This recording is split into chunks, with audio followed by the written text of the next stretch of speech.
At exactly 9 o'clock sharp, Kelly strode into the building as if she were already the owner. My father was right beside her, both of them wearing proud, triumphant smiles, the kind that suggested they believed the battle was already won. Employees, many of whom had been with me since the company's earliest days, straightened their postures when she passed, unsure of what her arrival meant for their future. I sat quietly in my office, coffee in hand, outwardly calm but with my pulse racing beneath the surface. To anyone watching, I appeared no different from any other department head, just waiting for orders from the incoming leader. But inside, I felt a rush I hadn't experienced in years. Not fear, but a piercing clarity. Her heels struck the floor with that same clipped rhythm she had used to dismiss me back when we were children. With father at her side, she walked confidently into the main conference room, laughing with the executives she had summoned for what she called a transition meeting. That word alone made my stomach knot. Memories pressed in. The long nights I'd spent alone in this building, fixing bugs, drafting contracts, troubleshooting crises myself just to keep clients from leaving us. I thought about the people I'd hired, guided, and defended over the years. And then, as sharp as glass, I remembered Kelly's speech the night before, how she stripped me of recognition in front of those whose opinions mattered most. But Kelly had no idea what she had set in motion. Straightening my blazer, I closed my office door and opened the folder I had kept prepared for weeks. Inside were contracts, records, emails, and documentation, undeniable proof of who had built this company from the ground up. Proof of whose name was tied to the patents, the agreements, and the intellectual property that formed its foundation. Green Chin Technologies wasn't just a family project. It was mine.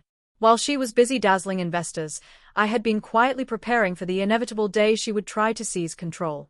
I had noticed the warning signs long before she realized she was giving them away, her sudden enthusiasm for private board meetings, her efforts to convince our father she was the visionary.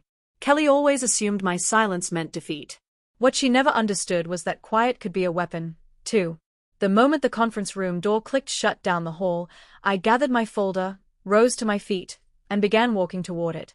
My steps echoed across the polished floor, steady and deliberate, carrying the weight of years of sacrifice, humiliation, and perseverance.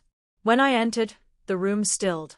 Dozens of eyes, executives, managers, senior staff, shifted to me, waiting to see how I would fit into the new era Kelly was orchestrating.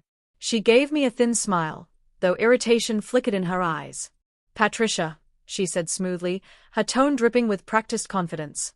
"I was just about to outline the new structure. Don't worry, you'll still have a role. Something suited to your strengths." Her words carried a sharp, condescending edge, like a knife hidden beneath velvet. Without a word, I placed the folder on the table and slid it forward so the executives could see the carefully organized contents. Then I met Kelly's gaze, my voice calm but carrying a strength she had never heard from me before. "Actually, Kelly," I said evenly, "I think it's time I explain how things are going to proceed." Her smile faltered. My father's forehead tightened as he sat at the head of the table. The room shifted with unease. People adjusted in their seats, instinctively sensing that this wasn't going to be a simple business update. For the first time in years, I didn't feel like shrinking into the background. No more silence, no more swallowing my voice. This was my company, and it was time everyone in the room remembered it. I could hardly wait to watch the expressions on their faces fall apart. "Patricia," Kelly snapped, her tone sharp but with the slightest edge of fear slipping through. "After last night, I didn't expect you to show your face here. I thought you'd have the decency to stay home. At least try to act with some grace." I smiled, calm and deliberate, though beneath it churned the storm she herself had awakened. Grace, that was the word they had always used to keep me obedient. Grace meant silence, submission, invisibility. But last night had stripped away every illusion. I wasn't here for grace. I was here for truth. "I'm just tying up a few loose ends, dear sister," I replied smoothly. "Since you're here, why don't we talk about where the company's headed?" Father shifted uncomfortably, his voice already siding with her. "There's nothing to discuss. Kelly is running things now. The board voted. It's settled." I let the silence breathe for a moment before lifting my tablet. My eyes stayed fixed on him as I spoke softly. "The board, you say? Let's talk about that." All attention followed me as I connected the device to the large screen. The display blinked, then lit up with files I had organized long ago, signatures, agreements, records they had conveniently forgotten. While Kelly was busy hosting parties and chasing headlines, I was building this company brick by brick. And there are a few crucial details you've both chosen to ignore. I tapped the screen. First, I said firmly, I hold 55% of Green Chin Technologies. At the start, 13 years ago, Dad split his shares, 27% to Kelly, 27% to me, while he kept the remaining 4 to 6. But 5 years ago, when we needed capital to expand, Dad sold me 12% of his stake. He signed the paperwork without even reading it, too distracted by Kelly's award ceremony that night. Gasps moved through the room like a current. Father's face drained of color. Kelly's nails dug furiously into the table. "That's impossible," she whispered, her voice shaking. "Dad would never." "He did." I cut in coldly. More files appeared on the screen. "And that's not all. The software generating 90% of our revenue? It doesn't belong to Green Chin. It belongs to my company, Innovate Solutions LLC. Green Chin had a license to use it." I paused, then added evenly, "That license expired 15 minutes ago." Father sagged into his chair, realization sinking in. His voice cracked. "The renewal forms, the ones you gave me last week. I didn't read them. I was helping Kelly prepare for her party." "Exactly," I said, steady and unshaken. "And I chose not to submit them." Kelly's carefully polished mask shattered, rage pouring through. "You manipulative little." I lifted a hand, stopping her mid-sentence. "Careful, sister. You might want to hear the rest." The next slide lit up with my inbox. Dozens of replies from our biggest clients filled the screen. Most of them never cared about the company's name, I continued. They signed because of me. And many of their contracts included loyalty clauses giving them the right to walk away if I left. Last night, I informed them I was leaving.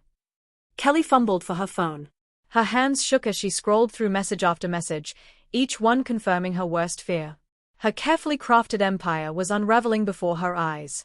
You can't do this," she stammered. "The company you tried to steal," I said coolly, "no longer exists. You destroyed it yourself the moment you stood on that stage and called me worthless." The air in the room grew heavy. Through the glass walls, I could see employees glancing down at their phones, murmurs spreading like wildfire as word of the implosion reached them. I rose from my chair, smoothed my dress, and laid out the choices. Option 1, I walk away. I take my shares, my software, my clients, my people. Green Chin collapses into an empty shell. You can explain that disaster to the investors. Father looked hollow, older than I had ever seen him. His voice broke as he asked quietly, "And option 2? "Option 2, I said, my voice crisp, "is simple. You both step down. I assume full control. You remain silent partners, you'll still receive dividends, but no authority. Kelly gets severance and polished references so she can find work far from here." Kelly's fury boiled over. "You planned this? You've been waiting to stab us in the back." I let out a short, humorless laugh. "No, Kelly. For 12 years, I tried to be the dutiful daughter and supportive sister. You stole credit while I kept silent. You smiled for cameras while I worked in the shadows. I didn't plan this until 12 hours ago, when you humiliated me in front of everyone we know."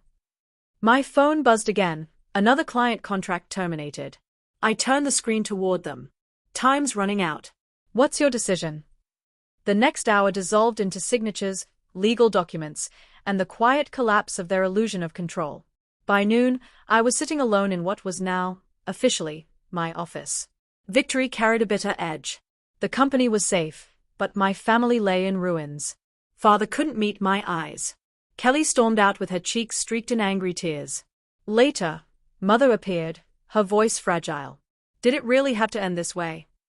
"They gave me no choice," I whispered. "They would have erased me." That night, I spread out the blueprints I had hidden for years, designs for innovations, expansions, and products that would push the industry forward. This time, nothing and no one stood in my way. And in the months that followed, Green Chin soared higher than it ever had. Clients returned. Investors doubled their commitments. Within a year, the company's value tripled. My name, was the one on everyone's lips. Kelly drifted to Manhattan, taking a minor role in a small startup. Father retired quietly. Holidays turned into brittle gatherings, heavy with unspoken truths. Some wounds, I knew, would never mend. But I had healed. Because sometimes the overlooked, the underestimated, the quiet ones, are the ones holding all the power. And when we rise, we don't rise alone. We rise as proof of one simple truth. Silence is never weakness.